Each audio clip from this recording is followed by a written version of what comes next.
What I'd heard about turnarounds is that a lot of it, thematically, is just confidence. You're building confidence everywhere. So I could handle the job early on because I had so much experience with the platform. So I was confident from day one in my plan, right? And that helped. To be a stranger surrounded by people that aren't confident in me is the only way I could stomach it is I was pretty freaking confident in my plan. When people hear about being directed, which is what I think founder mode is, they think, oh, that person's going to be a micromanager forever. And I think they're missing the point. I think situational leadership explains it to you. No, sometimes they should be a micromanager in order to move the person into a different quadrant so that you can just delegate to them. Through experience, managers should have a big toolbox, and one of them is being directive, and the other is being a great delegator, and you need both. And the whole debate seemed to have missed that. It's okay, my whole identity forever is founder mode. I'm no, for a period of time, yes.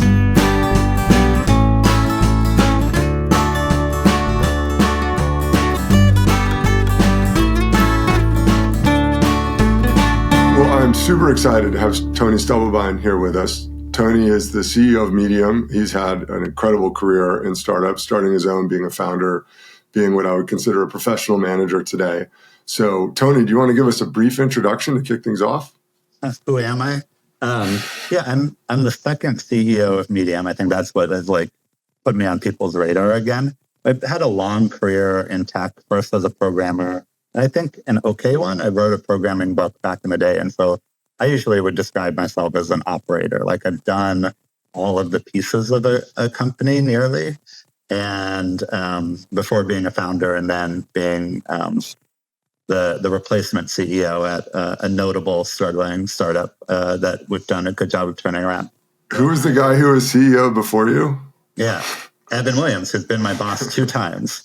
So the first time was at Odeo, which was a failure mostly, except we spun out this side project called Twitter, which most people would consider a success, even though it's gone sideways in recent days. And then again, more recently, he's my boss as the chairman of the board here at Medium. He was the founder of Medium. He was the founder of Twitter. He was the founder of Blogger.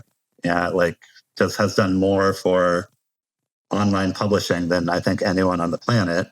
But Medium had gone sideways in a way that I think was really challenging for people. And I was you can't even this undersells it. I was the power user of Medium. I think something 2% of Medium traffic was going through a publication I was running, which no one person on a UGC platform should have that much. And because I already knew Ev, the whole time I was building that empire, I was telling him what I was doing ahead of time. So he knew not only did I know how to be successful on Medium, but I knew why I was successful because I was predicting it every time ahead of time. And so I got this job as a credible operator. It's certainly a bigger management job than I've ever had, but really the definition of Medium subject matter expert. That is so. That's something that many people may not know about you. What is the brand that you were running, or the blog, as it were, on Medium? It was attached to my prior company, which had started out as a habit tracker. I think most habit trackers that you see today are kind of based on this one that we had built called Lift, and then got involved in coaching. It was just all about self-improvement. And so we had this opportunity to build a self-improvement and productivity-focused publication on Medium called Better Humans. And we were so successful, we started trying that model on different subjects. So we did one for programming and we did one for marketing. And programming was always such a large topic on Medium. That was the one that was the biggest of the 3, but they were all around this idea that I'd learned earlier in my career about how to build a publishing operation around subject matter experts rather than around professional writers. It's easier to teach a professional how to write than it is to teach a writer how to be a subject matter expert. I learned that at O'Reilly, which was a technical publisher.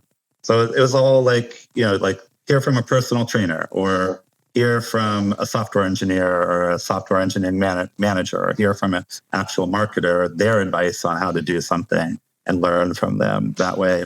And we were just really good at understanding how to scale that on Medium, how to how to hit within the network, but also how to hit within SEO, how to find credible authors.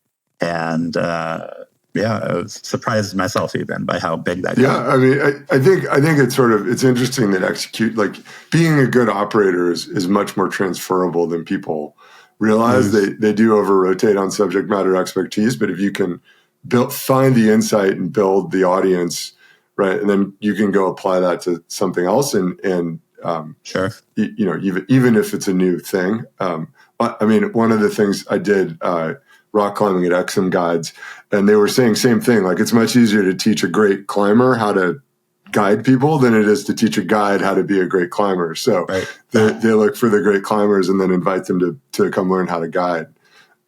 So same theme. Well, so there's so many things we could talk about. I really want to hear about what you did at Medium. But before we get there, I feel like there's a journey here that I think a lot of founders can empathize with. As you know, we talk about go-to-market primarily.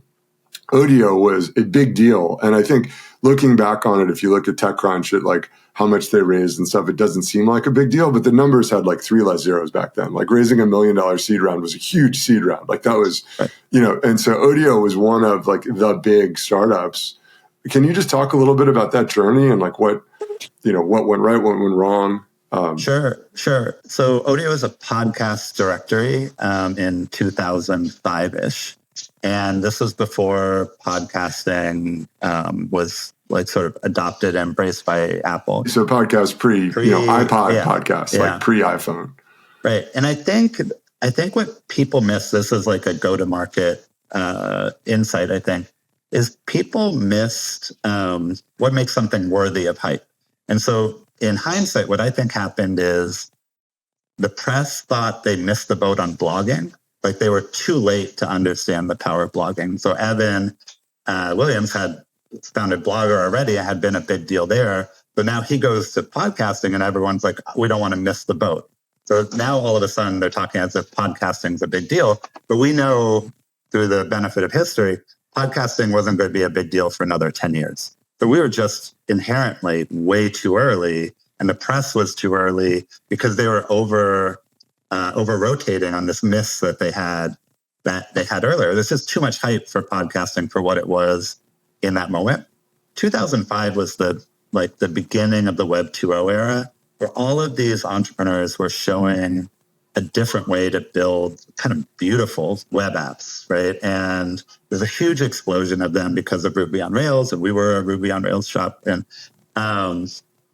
so I think we were one of the companies that was showing what could be done in the new era. Like a lot of that was defined by design. It was definitely a high design concept. And we were game to do it. I joined as the head of engineering. I reported to Ev, and Jack Dorsey reported to me. And I gave him a raise. Don't worry, I saw his talent. Gave him that 10% bump in salary at one point. And probably still not even 6 figures back then.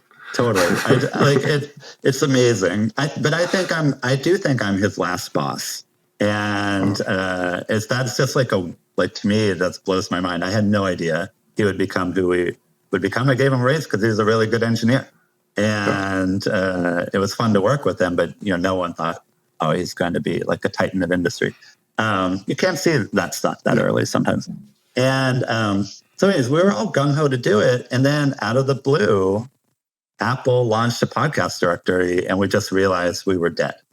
And Ev did this amazing thing, which is he admitted it early and put it out to the company. We got to change. Who has an idea? And so we started working on a lot of different ideas in parallel. And one of these ideas is Twitter, came from Jack. I remember him presenting it to the company. And it had so much overlap with other ideas in the company. It was the most consumer friendly version of what everyone wanted to do, which is messaging over cell phones, over text messaging, basically. So we carved out 3 out of 16 people to work on this thing. I mean, we really, the thing that stands out to me is even though it was such a big success, and even though we believed it was worth our time, no one in the beginning thought, oh, we can see it all the way through. Yeah, I mean, yeah, even a year in, it felt like it was different things to different people, but yeah, the metrics absolutely. probably showed it was working well. But yeah, the metrics of back in that day were like 150 people using it, and your personal experience is that you loved it. So how do you extrapolate that into this could be a public company? Right. It was really Yeah. impossible. Well, yeah, Um, I mean, Evan was a investor in a company I was at right after business school that did yeah, online video search. I started 2 weeks before YouTube got acquired by Google, which was bad for us being a video search company similar.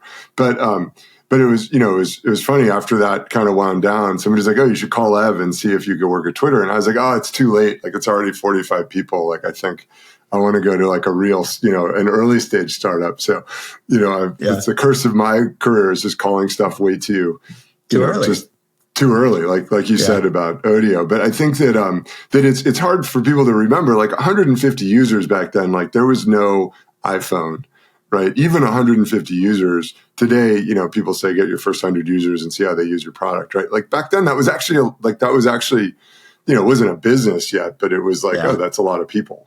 To yeah. And you know what made it special? And this is go to market. Like this is how I've always seen Ev do go to market. There were 150 cool ass people, right, right? yeah, it And was very hip. so it was either like a titan of industry or a direct relative or close friend of mine. Like everyone that I was connected to, was like very interested in being connected to. And like, Facebook wasn't open at that point either. So like interactions that you might have today on Facebook, I had that with my youngest sister on Twitter because I couldn't connect to her on Facebook.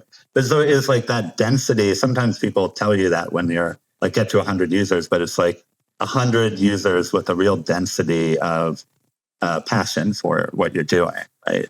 And Ev has always been really good at that. I think he did a good job of that with Medium as well, where it just the early adopters were all people that wanted to talk to each other, and that's because he has a good network and he's yeah. So that was a good lesson there, and we had that in Odeo too. I think that's why Odeo looked good for a moment, even though fundamentally it was never good work.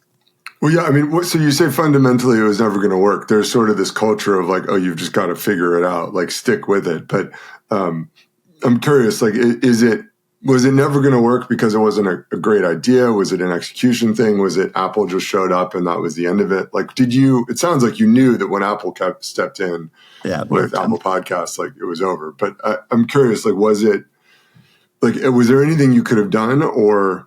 The thing that really stands out to me with startups now versus then is we're much more willing to take a partially thought out idea. Like even back then, it didn't have a business hypothesis. It didn't have a super strong growth hypothesis other than maybe SEO or like people would put their podcast there and share it. There's only really a partially thought out business. And now when I talk to entrepreneurs, I'm often like really amazed by the depth and breadth of thinking that they have like across the board. It's a little less, throwing spaghetti at the wall sometimes with the best entrepreneurs that I meet. So I think it might never have worked just because structurally there was nothing in the concept that would equate to a full company. But I think the other thing is just too early. There weren't enough podcast listeners back then to make it a venture scale business. And the podcast market didn't materialize fast enough for this to be venture backed. I think, like Libsyn is still around, right? Because they weren't venture backed. Like they structured their company to match the pace of the development of the market.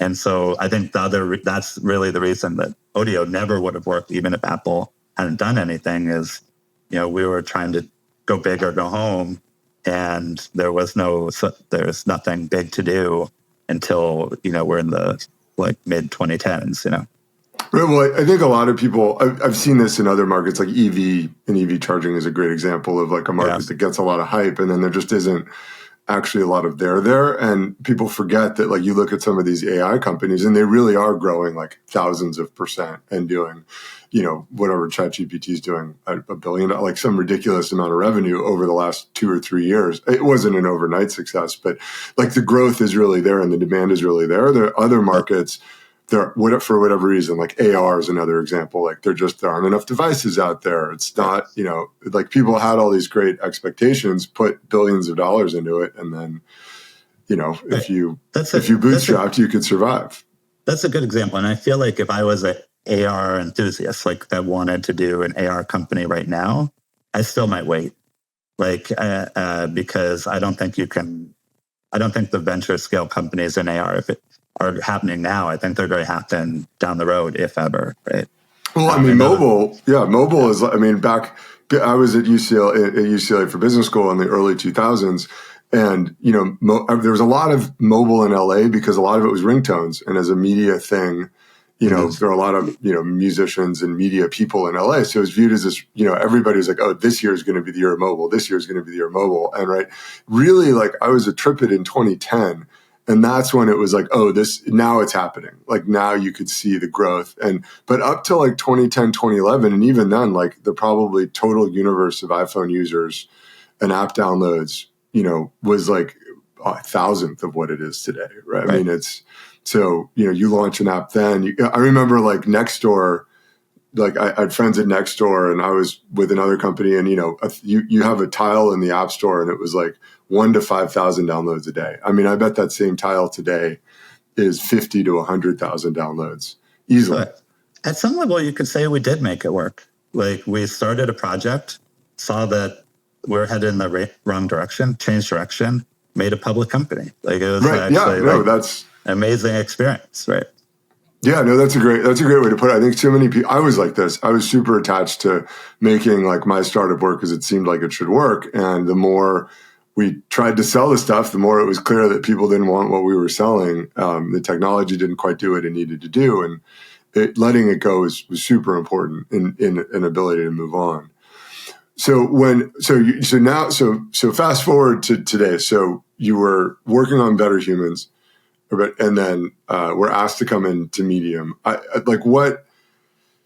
maybe that's not the best way to describe it. What actually happened? What actually happened? Being a big partner with a bigger company, being a partner to Medium, having a lot of the traffic going through my publications and like having it be a big part of my business makes you like really sensitive to whether or not your partner, Medium in this case, is making the right decisions. I would just say I was livid. I was constantly livid, and I was not shy about telling Ed, like, what are you doing? This is like wrong direction. Like, here's why this won't work. Here's why this won't work. And, he is patient and we're friends and we have that level of trust. But, I was like pretty worried that this business that I built there was just never going to last because it seemed like Medium was going so sideways. And I also was close enough with him to understand that he was more than normal, very frustrated. And the holdup for like kind of having a conversation about me coming over and running it is that he tried to bring me in earlier to just be an exec. And I tried some version of the George Costanza, it's not you, it's me. And what I told him is, I said, like, I just didn't want to tell him, like, I would hate working for you. I'm too, I really, I value my freedom. I'm not cut out to be an exec. I'm cut out to be an IC or a founder, like one or the other. It doesn't have the skill set for consensus building that I think a lot of executives have. So what I told him is, I've gone feral and you're never going to catch me in an office again. So I used this like hyperbole to make him not feel bad. I was just like, listen, I'm going to just I'm headed towards half retirement. I've got hobbies. Like, you're not going to drag me into some office. And so he'd taken that to heart. So a year before I joined as CEO, I could see he was like acquiring companies, and I thought that he was trying to acquire in a replacement CEO. I said, like, what are you doing? Like, why don't you bring me in? I kind of pitched it a little bit. I actually pitched him to be the COO, like the president, like partner. And it just like, it didn't make any sense to him because I'd already told him I'd gone feral. And like, I just like can't walk it back. I can't walk that back. So then later, fast forward like 9 months, he was contemplating a pivot that didn't make any sense to me. And so I called him up and I asked him, like, have you lost faith in your original hypothesis? Essentially that if you build a UGC platform around a subscription, you'll change the incentives in a way that's healthy and unique on the internet. Like he did a pivot away from ad businesses for a really like strategic and mission-driven reason that I was fully bought into. And the second he did it, I could see like 10 years into the future why this was going to be good. And what he told me is, he said, I still believe in the hypothesis. I just don't think we can execute on it. And that's when I just like, I lost it. I was like, oh, like you're sitting on a winner and abandoning it because you can't execute on it is a dumb reason. Winners are precious. You know, like there's so few winners on the internet, especially one that could do like real good in the world and like counterbalance all like the best of Medium is such an important complement to the content mill content you see on the rest of the internet. We have our own lower like content mill, but what we're recommending to people is just very different and much deeper than you can get anywhere else. And I just thought, like, what are you doing, dude? Don't do this. If this is just a matter of execution, can I propose that I take over the execution? And he was like, whoa. And I was like, listen, let me apologize. Like I thought about why he'd turned me down 9 months prior. I said, let me apologize about this gone feral comment. Like, here's what's actually going on, right? And so I promised my partner, Sarah, that we'd have a vacation. I was like, no work, I swear, no work. But then I at the same time promised Ab I'd get him a proposal. And so Sarah and I went to the Caribbean. We sat by the pool and I was like, she was reading and I was thinking it out in my head. And then occasionally she's a tech executive, turning to her and being like, hey, what do you think about this? What do you think about this? And then I just bust out this strategy doc essentially that ended up being like 88% of what we actually implemented. I just could reason it out from having been a long time part of the platform. And it's what we've used over the last 2 years to, turn Medium around. There's so much. I mean, that's an amazing journey. And I think people, especially earlier in their careers, feel like there's kind of a straight line to being CEO of something. And like, it's like just a great example of how, especially for entrepreneurs, I mean, people, I don't know why they do this, but like, oh, wow, your LinkedIn's so impressive and you've done so many things. I'm like, yeah, I wouldn't recommend it. Like there are easier ways to get to where I ended up. Like I would recommend taking one of those, but I think it's amazing when it works out and you're in a place that you're passionate about, that's doing something that you believe in, that you also bring something unique to. I think for people that take a long time, this experience has been really validating for me. Like I've been the CEO of my own companies, I think, for 15 years. And I'd always managed to drag them to break even. Like I really have a point of professional pride around, we're not starting products, we're starting businesses. And businesses make money. Like I've just always kind of had that mindset, which is not the universal mindset for Silicon Valley startups. But I'd done that, but they weren't really big successes. And enough that maybe I was comfortable, I was telling people I was half retired, but I really thought I could have done more and I just hadn't had the opportunity. And so to come in and do a turnaround, I'm not going to pitch that I'm a great CEO. Like most companies fail. I ran something that worked, right? And so now I get to feel like, okay, those 15 years of grinding away on pretty mediocre companies actually did learn something and could come into a bigger, more important organization and feel confident about doing that work. But yeah, it was not, 15 years, that's what I want to underline. It took me 15 years to be like, yeah, okay, I'm okay at this, Yeah, I think it takes, you also have to see things play out. It takes time. Yeah. If I had done running like a consultancy essentially, which is what I do now, it makes money every month. Like, your LinkedIn post said it was the first time Evan's bank account didn't go down, that Medium's went up, right? Like every month the bank account of the company goes up and then I send some money to me to pay the mortgage. I think like if I'd had that experience prior to doing a venture-backed startup, I don't know, I would have made different decisions. I don't know if it would have worked out any differently, but I think like there is this sort of ethos of running a business that's very different than running a tech company, right? I love hearing that from you, because I don't run into a lot of people that believe that actually you should probably try bootstrapping a company before you try venture capital. And it's sort of, which is something I believe. I believe it for this really specific reason, which is if you have the experience of having to make payroll by making more money, it'll force you to learn the whole picture of what a business is. And so then if you go and start some venture-backed thing, you'll always have in mind where you need to end up originally, right. Eventually, even if you get to kind of, you have more wiggle room, you have more paths to get there maybe. It's like, I just see a lot of startup founders who maybe have been really good managers within a division, or are maybe really good at product, but that's just, one of 5 crucial parts of making a business work. And so they start a company not knowing yet what those other parts are, or even if they're going to like creating them. And so like, I think, because I bootstrapped my first company and then kind of turned my venture-backed one into a lifestyle business for a while, I was like pretty comfortable with what it means to operate in an actual business rather than operate a startup. Yeah, I mean, there's so many lessons in having to make payroll. I think without like getting investor money to make payroll, I think that's not a lesson that anybody really benefits from. Right. But like the point, I mean, it was one company I worked with where, somebody wanted to do like, they wanted to, I think, give everybody a day off for Employee Appreciation Day. And maybe I'm old, but I was like, I don't remember this being a thing. And anyway, we have unlimited PTO. Like why? Right.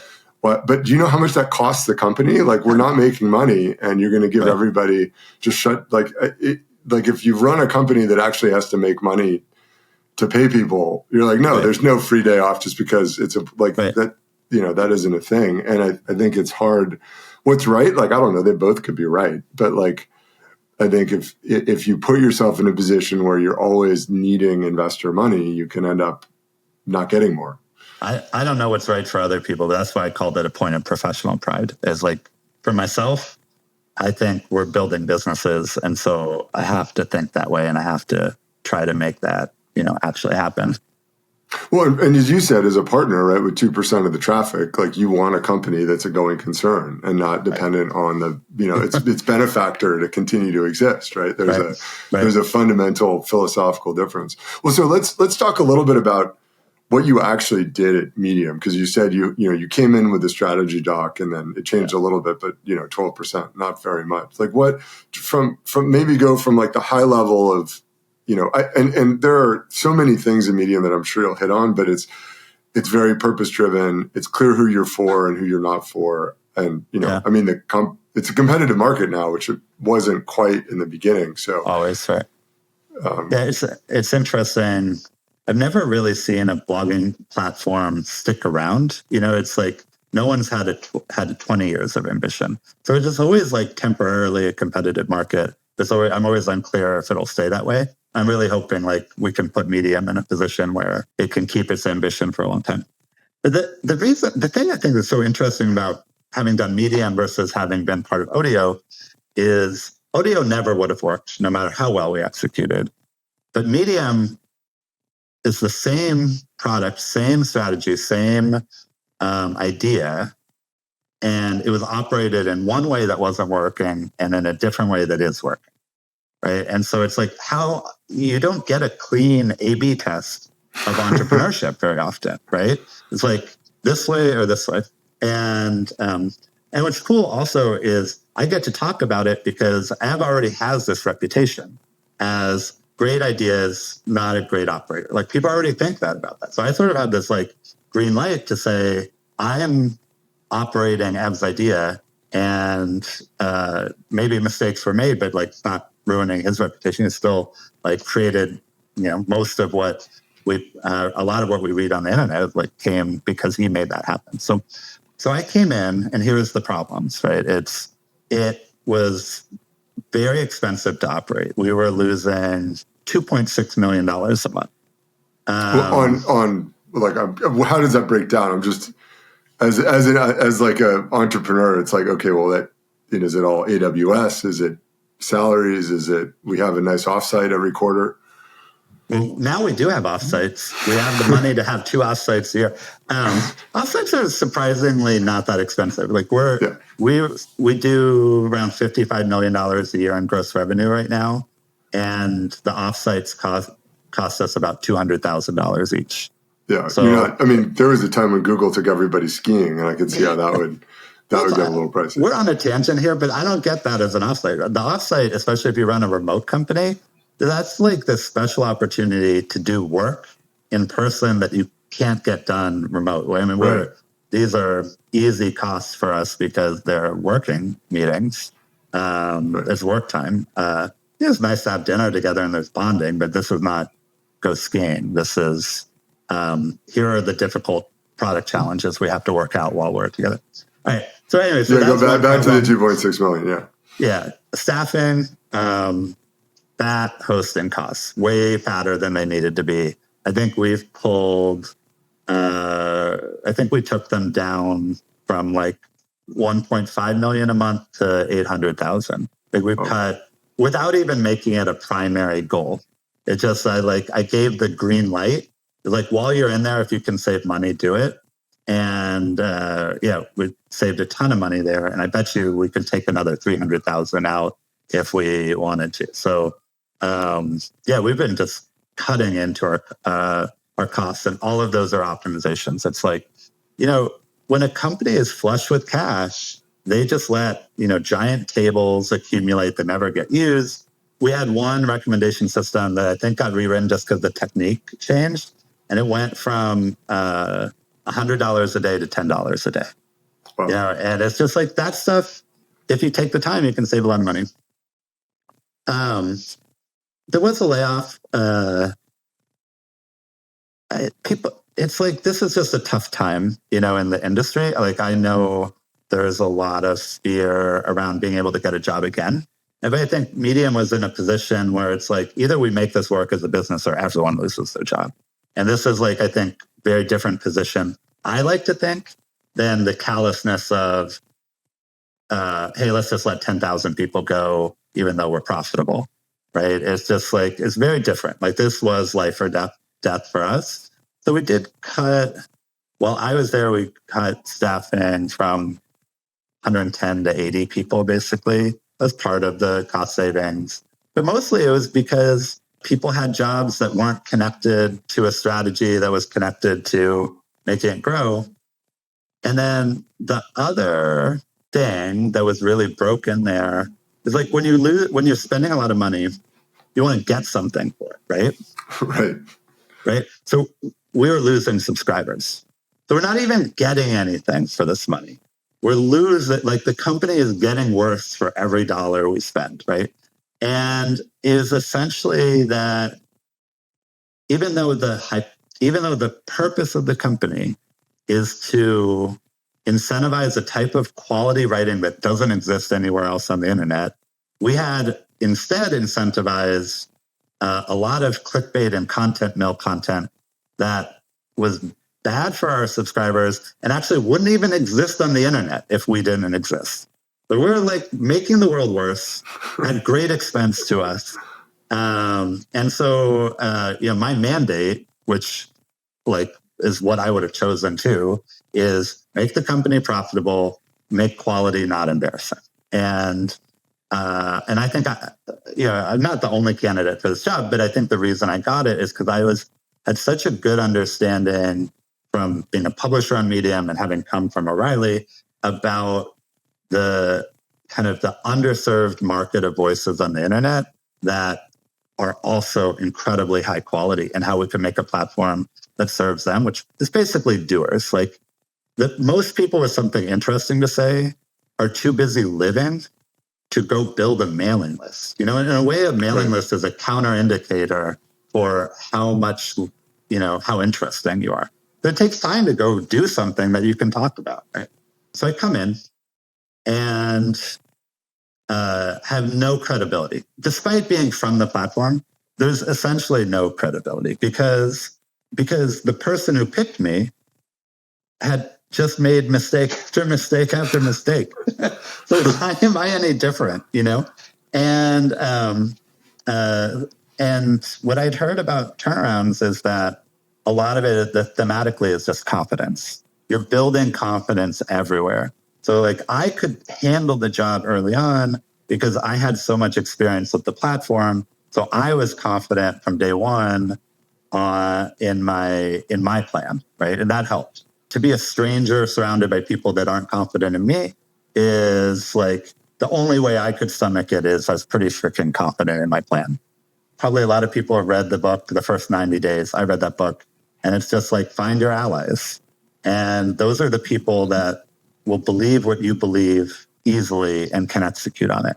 So there's a couple people early on that were really like, I get it. I want what you want. I'll help.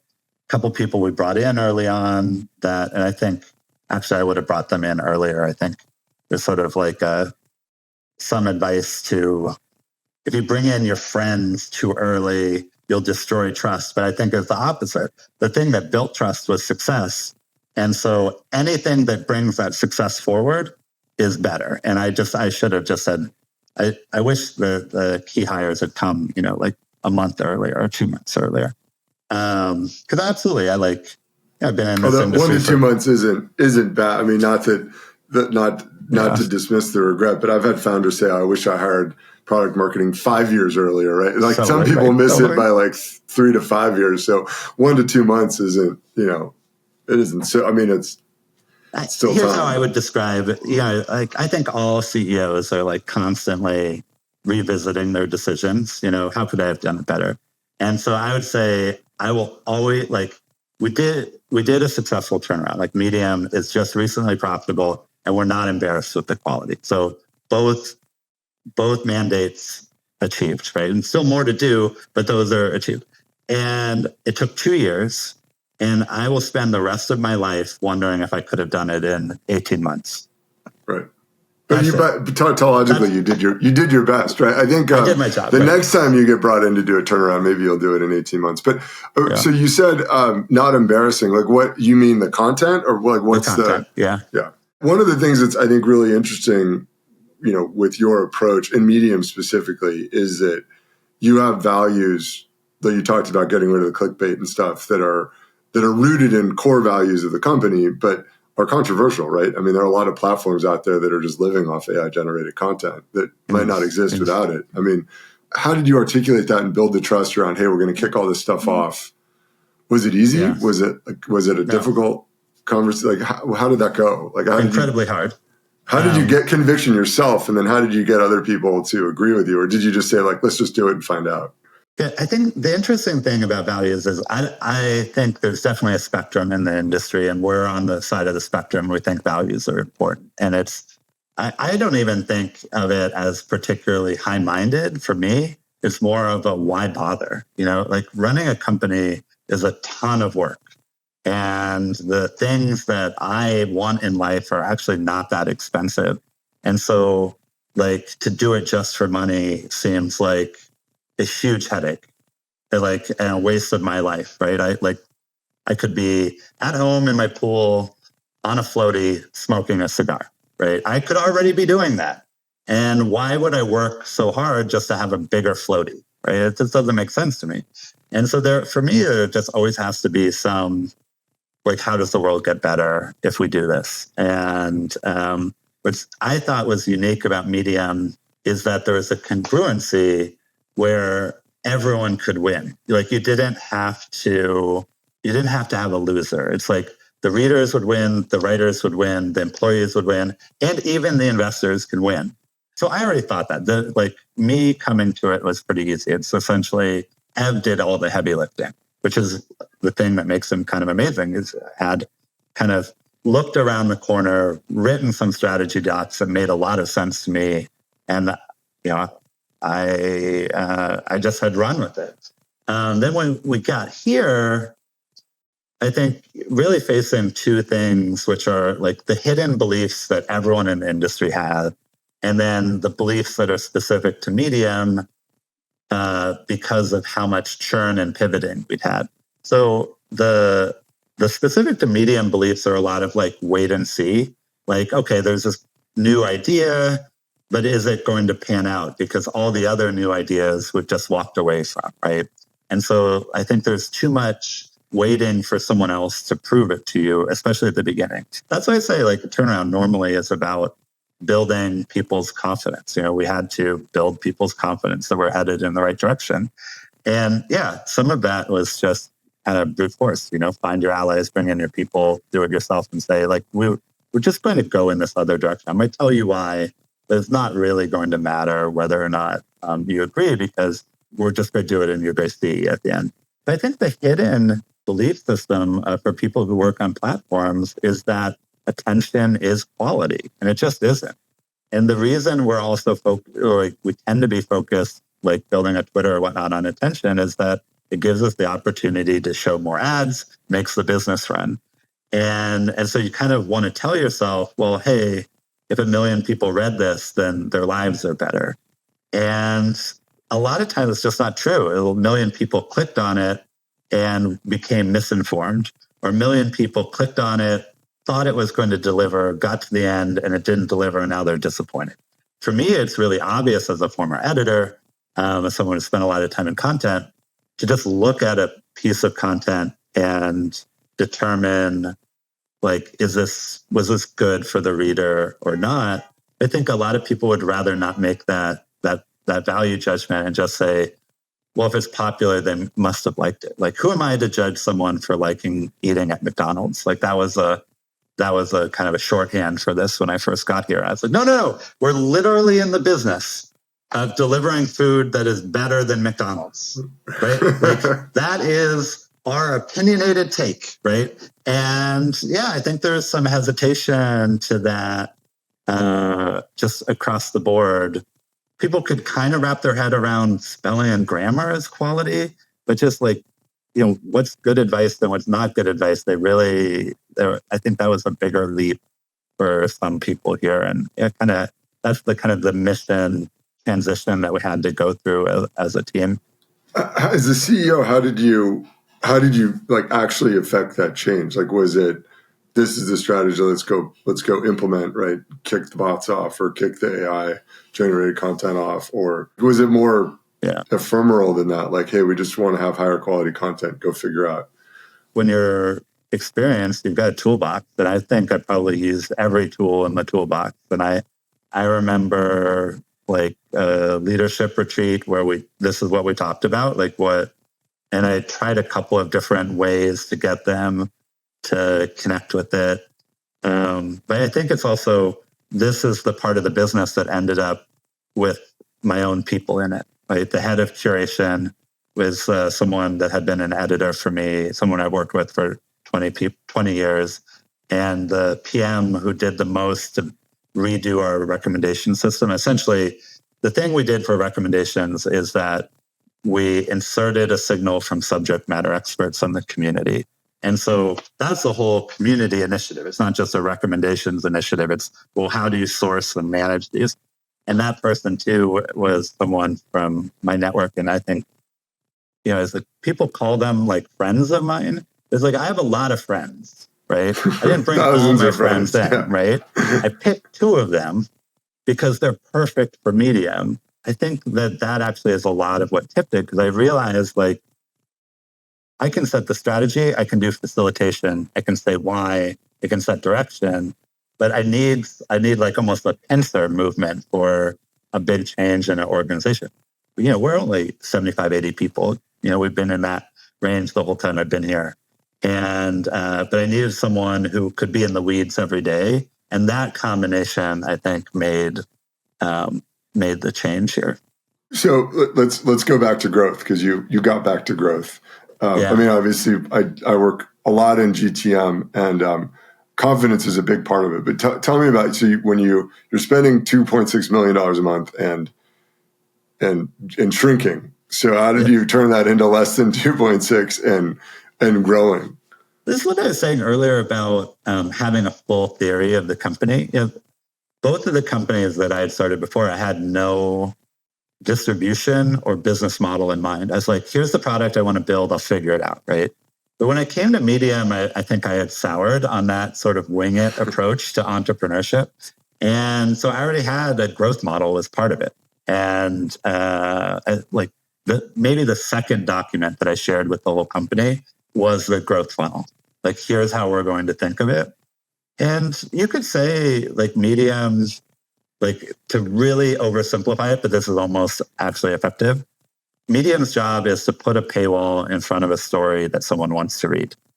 And we had stopped doing that. And, sure, people would rather have free content, but you don't get good free content if it's supported by ads. So we like the other trade-off. Like, we love paywalls. Literally, there's people at the company that have I Heart Paywall t-shirts. And it's because it's a different set of trade-offs that should exist on the internet. We can have it both ways.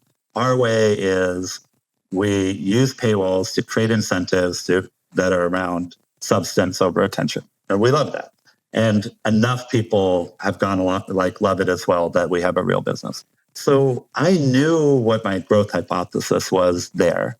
I knew that if we were better at that, we could grow quite a bit. And so I think we were maybe 680,000 subscribers when I took over. And we were just having the most losses we'd ever had in a month. I feel like we lost 20,000 members that month. Right? We're over 1 million subscribers now. So a lot of what closed the gap on this $2.5 million loss is we grew. The rest was cost savings. And we actually pay more to authors now than we did. So back in the day. So that's not where the cost savings came. It came from staffing and mostly AWS, right? But it's still a challenge because it's either like I specify the projects or I teach people how to come up with these ideas themselves. So there was a learning curve for it, for sure. But it's a two-sided market, and that we also have to be able to grow the author and writer side.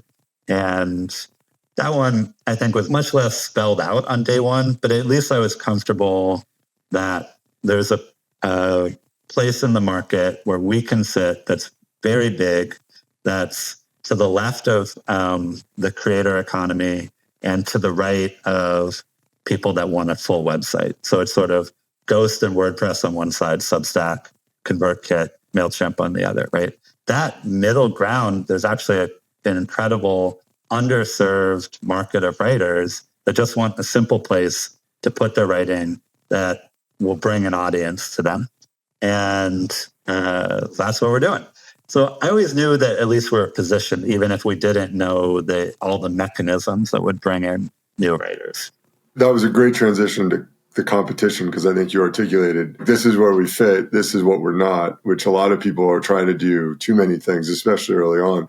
Before we get there, I also just wanted to note, like, when you talked about growth, you were talking about paying subscribers, right? There wasn't like some other, right? There wasn't some other like, oh, we have more page views. I mean, it's the 250th-ish largest website on the internet in the world. And you weren't talking about that. You were talking about like how many people pay us versus how many people pay us, not like some other thing. And I think a lot of early stage and, up to maybe Series A, Series B, like you can get away with not being a business and focusing on some other, all the EV charging companies I've worked with talk about how many gas miles they've taken off the road and it's like, how much money did you make? Turns out it's not a great number. So we don't want to talk about that, but, but I think that's like just so critical that like, there's one number. Growth is about subscribers, and like that's the number that we talk about. I'm pretty proud of it just on its own. We took us from low $30 million a year to high $50 million a year. But it's extra impressive if you factor in the momentum. The momentum was going in the opposite direction. Right. Like the board says, we caught a falling knife. That's hard to do. And so we took the momentum and pulled it in the other direction. I think it's harder than starting from zero. And I assume you're not done, right? Like, is this something that it's not like you're going to be like, okay, we're good now. We're at break even. We can stop growing. No, but that's like, to go back to why bother, like the turnaround is incredibly hard. Why would we bother doing this unless we had bigger ambitions? And now one thing is like, can we grow the team is like sometimes the blocker for what can we do? Not just number of people, but like types of people that want to join. And so we started having people interview recently who would say, hey, it seems like you're trying to fix the internet. We want to be part of that. And like, that's not something that like I'm comfortable going around saying, here's my mission in life. It's like hard to back that up. But like, it just says that we're back in the game with the type of talent that makes a company like Medium go. And so that's a concrete example for me of the value of having done the turnaround is now we're profitable. So you could say we have unlimited runway, whereas before we had very limited runway. And now we have, great access to specialists when we need them. Whereas before it was really hard to get people to join a company that was famously failing, right? So all of that work is paying off so that we can hopefully do something, much, much, much bigger than we're doing right now. Well, so we only have, I think, a few minutes left. I do want to hit on the competition thing because, like, there's Substack, there's Beehive, there's ConvertKit, there's, WordPress. There's so many different platforms. Like, how do you were super clear about it. Like, was that just because you were on it? You're like, this is what it's for, or is that something you had to put a lot of work into to really understand talking to users? Is there a process there? I did a lot of work, right? I did a lot of work. And yet there's these things I didn't have to work at all. Like I already knew Medium. I didn't have to research Medium because I already was so active, right? And so, like quietly, my partner had been an exec at ConvertKit and before that an exec at MailChimp. So it's not that I know like Substack's business very well, but it's not also like I kind of knew the newsletter business prior to joining Medium. So I wouldn't say we did a lot of competitive analysis for that reason. And then the other is just our mission is different. Like I don't really like the creator economy. They got like punditry and opinion is kind of interesting and entertaining, but I'm looking for people who know what they're talking about. And people who know what they're talking about are always doing some activity that teaches them that. And it's not building a mailing list and hustling across all the various platforms. And I thought that's the voice that got me attracted to blogging back in 2003. And I think it's the voice that really got crowded off of the internet in the current attention economy. But just like by interest, I was interested in a market of authors that, Substack's not interested. Like their mission is an economic engine for culture or something like that. So it's like literally we're here for people who want to make money by entertaining. Right. Medium's mission is to deepen people's understanding of the world. These are different writers. And so I think it was like overall like fairly natural not to feel competitive, even if there was actually like a moment in time where there was a lot of competitive overlap. But I never felt competitive. And in fact, we feel like it's a compliment. A lot of our authors link to their Substack links. I think we're one of the biggest referrers to Substack. Right. We're never like, oh, we should not give distribution if there's a Substack link in there or something. It's not really, we're different. We feel comfortable with that. And then, WordPress and Ghosts is just, we understand the value of simplicity that creates its own kind of market. And so I think that question got answered really naturally. On the way out, a couple questions before we get to like the actual on the way out questions. One of them is we're recording this in the moment where founder mode kind of came up.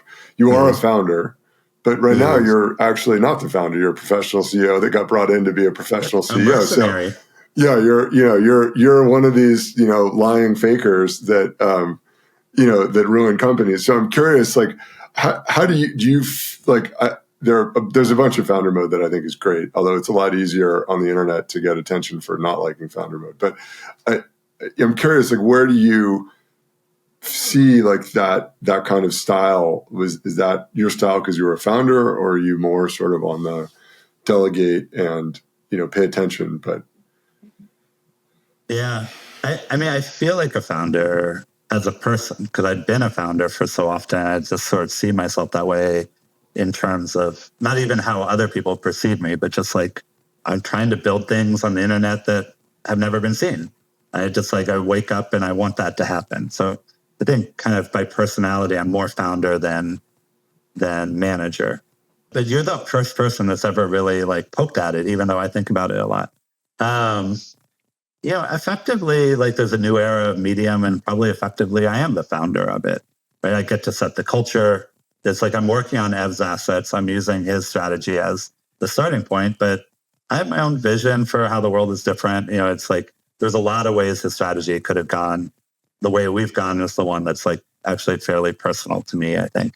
You could build any business, right? There's a lot of businesses that would work. You have to pick one that's personal to you, and there's some permission if you call yourself a founder rather than a CEO to maybe go in that direction a little bit. So I think I have some of that.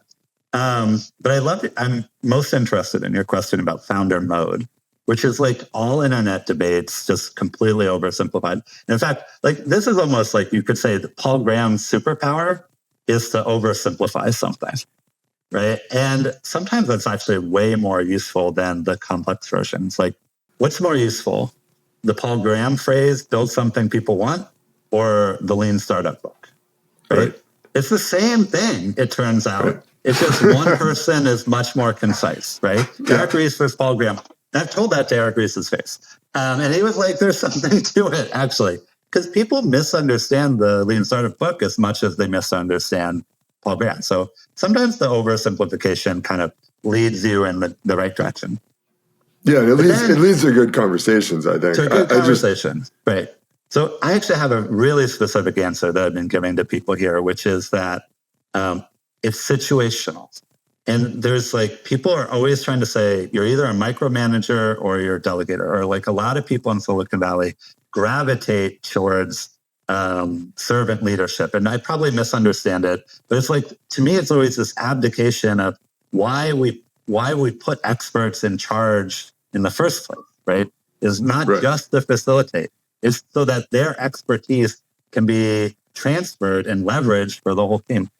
So the thing that gets you out of all of these oversimplified debates, I think, is this leadership framework, this quadrant thing, situational leadership, which is essentially like the two axes are like how motivated is the employee and how expert is the employee as compared to the manager. So what people who are into servant leadership miss is the quadrant where the manager is an expert and the IC is not. Right. So you don't just like facilitate them. You're like the first time out, let me just tell you exactly how to do it. And so the example I've been using from Medium recently is we use the community event as basically educate the community so that they're on the same page as us. We really needed this a year ago for a bunch of reasons because the changes we were making were so drastic.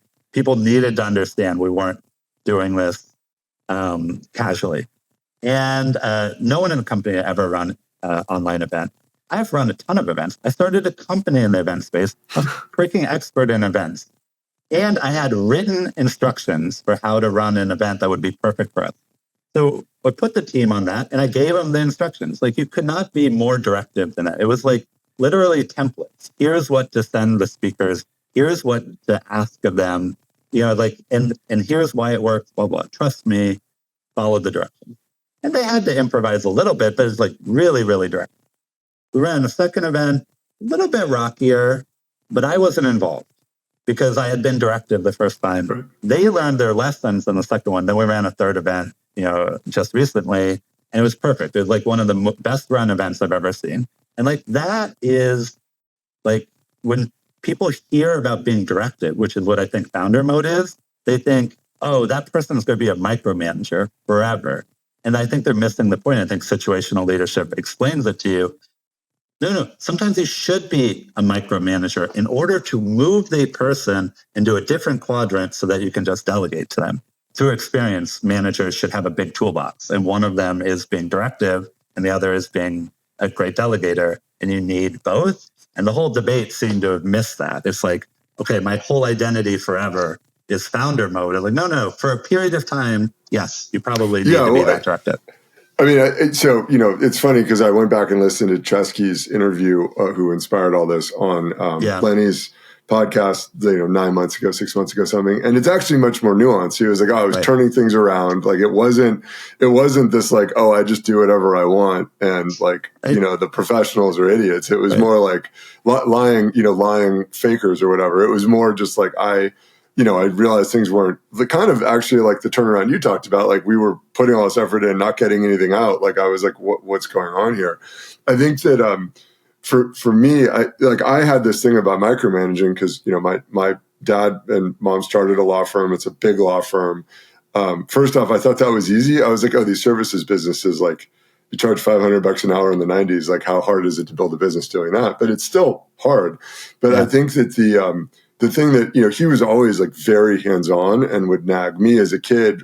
I could see it when his associates would come over. He was just so micromanaging. And I was like, I don't want to do that. Like, I don't want that to be my management style. I should say like my view of his management was like 1% to 2% of it. So he might've managed totally differently. And I didn't see the other 98%. It was just whatever transpired like in the kitchen. But I think, when I started a company, I was not paying enough attention, right? And because I didn't want to like get in the expert's way. And so there is a time where you need to step in. I think that it's hard.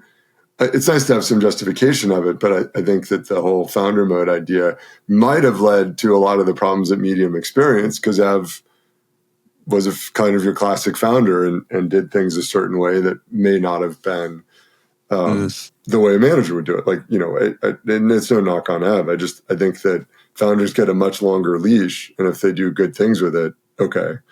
But sometimes, sometimes maybe they shouldn't have had as long a leash, or like the metrics, don't line up. I don't know if that's. I think he wasn't actually a good enough micromanager. Like he was making decisions in isolation, but he didn't have the toolbox for kind of organizing people around if they didn't gravitate towards it naturally. So he's actually, I think, a much better leader of an earlier stage startup where people are oriented towards that naturally. It's like, here's the vision, and then they just figure it out naturally. But in a mid-stage company, I think you have to really put the legwork in. Like I was saying, I had to do every trick in the book and hire people to help me to get people to adopt, a new direction. Would actually really, this is like having run smaller companies and lifestyle businesses too. What always stuck with me is this advice from an early 2000s book, The E-Myth, which is, if you start a company and you can't take a vacation, you haven't built a business, you've built a job. Right. And it's like, what? That's not why, and so once I really understood that I can't build a company or a product where I'm the only person that can run it. Because I think a lot of the early things I built were really like, well, I know how to do it, so therefore other people do it. And it's like, no, you have to get out of that habit eventually and say, well, we need to design this in a way that anyone could step in and run it, not just me. So I'm just like, I guess what I'm getting at is I'm willing to do it both ways. I'll code switch. Like if I need to be hands-on, I'm happy to be hands-on.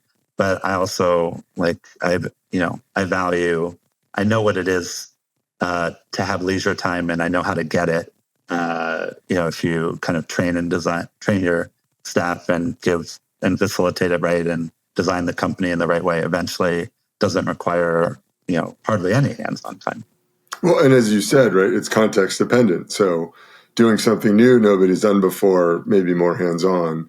Doing something that we do every day, like completely hands-off. Or if you're hands-on, then that's maybe well, wait a minute, like you do this every day. So super, super great advice. Well, this has been phenomenal. I really appreciate you coming on, and it's just great to catch up. I mean, it's been a very long time. It's good to see you again. I know. Yeah. No, like a very long time. So a couple of things that I ask everybody that I'd love to get your answers to. First one is 3 best practices you wish every founder would do. Doesn't have to be go-to-market related, just anything. Best practices. I mean, you hit on one, which is like run it like a business. I don't want to put words in your mouth. Oh, yeah. I mean, these are the things I get prickly if I see other people don't do it. I think these are my points of pride. I do think there's something special to what we get to do. And there's a responsibility that comes with it, which is that is to actually try to run a business. Like the investment money, maybe sometimes it makes money off of acquisitions and whatnot, but it could never exist unless we actually eventually end up with businesses. So I think that's a point of pride. I think the other is don't bother unless it's going to make the world better. You just got to find the Venn diagram of things you can operate, things that make money and things that make the world better. And I think the way that people most often misunderstand this is they try to do something that someone else is already doing, which I just think is a huge waste of time, right? Like, why is the world better if you won versus the other person? Doesn't make any sense to me. And then the other, which is, I think, going into like kind of life advice. I had gotten a lot of feedback when I was early in my career that I was too soft. I like to share that. Like it was like kind of, I could get bowled over by anyone. And that's against the stereotype of a standard CEO. Most CEOs have the reputation of being kind of naturally very aggressive, but I wasn't. But you do have to present some strength in the role, or else they'll judge you and it'll get weird. And so the thing that really helped me was just a completely different path: meditation, therapy, age, right? Like the things that help me be really comfortable in my own skin and really comfortable with what I want to achieve out of life are the same things that make me give me a really foundation of strength that lets me, stay calm in what's otherwise a pretty stressful situation where often a lot of people are disagreeing with you, or I have to make a decision that I know is going to be hurtful to someone, right? And I wouldn't have been able to do any of that at 25. Yeah, I'm in my 40s now, and it's just like other basic learning to be a good human being that gave me that. Yeah, that's incredibly good advice. I've done some similar things and I think gotten similar results. So it's great. The next question I had, which that might be it, is what is the best advice you ever got? And by the way, you don't have to have taken it. It might have been good advice that you didn't take. I mean, it's like it put me at ease, this advice. It's a Biz Stone quote. He is also one of the founders of Twitter, one of the founders of Medium, on the board still of Medium. And he said, it takes 10 years to be an overnight success. And I'm a grinder, right? It took me 15 years to be okay as a CEO, right? Right. But I knew that I wanted it, and so I just went and I did it, right? And I didn't beat myself up thinking, oh, I'm not there yet, oh, I'm not good enough yet. It's I just had some level of patience that good things happen with time, and I can handle a decade. It's not going to take me 200 years to learn how to do this. And so I always really liked that quote, and I think the more that I've been around other successful people, the more I think it's a better expectation for ambitious people who want to start companies or be entrepreneurs. It's if you take too many shortcuts, you end up getting nothing for it, right? And even the things I've done that have failed have been really, really valuable for me because I didn't take shortcuts. And a lot of times I took the hardest possible way. Yeah, it's great. I mean, it's funny. I mean, my startup, I'm a BD guy. I do partnerships and sales, and I was chasing getting acquired early because we had a bunch of people that were like, "Oh, what you're doing is interesting. Maybe we should acquire you." And I lost 3 years just wasting my time on things that weren't actually building a business. And it's going to take 10 years and just get comfortable. It's going to be a while. So, Tony, this has been great. I really appreciate you coming on, and this advice has been super helpful for me. I hope it's helpful to other people as well. Anything you want to let people know about where to find you? I mean, I think they can find Medium. That's an easy thing to find. That's an easy thing to find. They probably already found it. Well, thanks again. Really appreciate it. Before we go, I just wanted to thank our audio engineer and video editor, who is James Fixx, Ryan DaCosta, who does the marketing side of production. Our music is by The Great White Shark. I'm your host, Alex Shartzis. Thank you for listening.